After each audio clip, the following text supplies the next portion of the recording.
Hello, வணக்கம் அனைவருக்கும். வணக்கம் நண்பர்களே.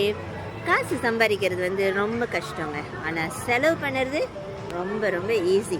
ஸோ அப்படி சம்பாதிக்கிற பணத்தை வந்து ஒரு 10% உங்களுடைய சேவிங்கில் ஒதுக்கி வச்சாதான் நம்ம ஃப்யூச்சருக்கு வந்து அது நம்மளுக்கு உதவியாக இருக்கும். சரி, 10% வந்து சேமிப்பு பண்ணலாம். இப்போ வேற எவ்வளோ செய்யலாம்? ஓகே.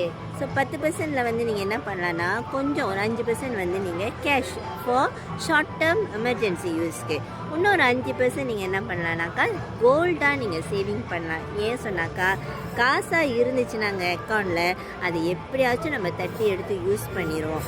ஆனால் இதே நீங்கள் கோலாக மாற்றி வச்சிங்கனாக்கா கண்டிப்பாக நீங்கள் அதை லேஸில் எடுத்து விற்க மாட்டீங்க அன்லெஸ் ரியலி வெர்ஜன். ஸோ அப்படி இருக்கும்போது நம்மளோட சேஃபான ஒரு சேவிங் அப்படின்னு சொன்னாக்கா அது கோல்டு தாங்க. கோல்டு இஸ் சேஃபஸ்ட் சேவிங் அப்படின்னு சொல்லியிருக்காங்க. ஸோ நீங்களும் மிஸ் பண்ணிடாதீங்க. நம்ம பப்ளிக் கோல்டில் வந்து நீங்கள் மினிமம் 100 ringgit பே பண்ணிவிட்டு சேவ் பண்ணலாம்.